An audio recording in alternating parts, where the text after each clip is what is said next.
Finally चाहिँ होइन यामाईले चाहिँ 13 वर्षपछिको रेकर्ड चाहिँ ब्रेक गर्यो यार। पहिलो गेम जित्यो यामाईले चाहिँ होइन। 13 वर्षसम्म जितेको थिएन यामाईले, फर्स्ट गेम सधैँ हारिरहेको हुन्थ्यो। यो पालि चाहिँ 13 वर्षपछिको रेकर्ड तोड्यो। 13 वर्षमा पहिलो गेम चाहिँ जित्यो यामाईले। ल यामाईलाई कङ्ग्रेचुलेसन छ।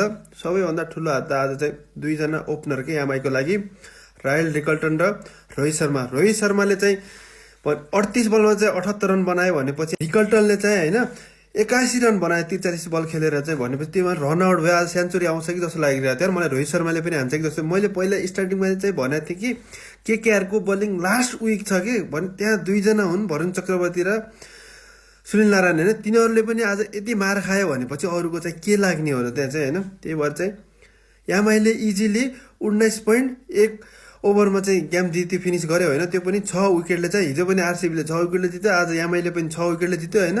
भनेपछि यति बुझौँ 221 रनको टार्गेट दिएको थियो यार केकेआरले। भनेपछि यो पनि यामाईले चेज गरिदियो भनेपछि यामाई कतिसँग हङ्गर रहेछ क्या यामाईलाई पनि होइन।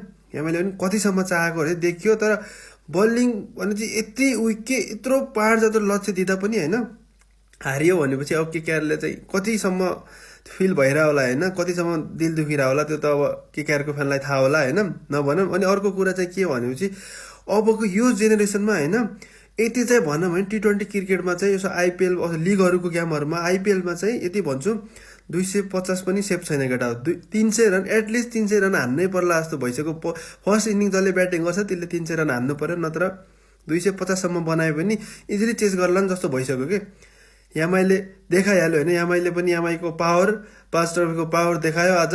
बबाले के दुईजना ओपनरले गेम भ्याइदिए आज चाहिँ। अरूको चाहिँ केमियो सानसानो हार्दिक यिनीहरूको सानसानो खेले, बट दुईजना ओपनरले चाहिँ इजिली गेम सक्यो। अनि भोलि चाहिँ केटा आरआरको र सिएसको गेम छ। भोलि चाहिँ आरआर र सिएसकेको चाहिँ गेम छ होइन। अनि 6 बजी चाहिँ लाइभ जोडेर कोही पनि नबोलौँ, अनि मलाई फलो पनि गरौँ। अनि आजको म्याच चाहिँ कस्तो लाग्यो अनि कमेन्ट पनि गरेर नभुलौँ है केटा। यामाईको फ्यानले यामाई लेख्नु पऱ्यो नि त, कङ्ग्रेचुलेसन यामाई त दिनु पऱ्यो नि यार। यत्रो 13 वर्षपछि पहिलो गेम जित्दाखेरि। अनि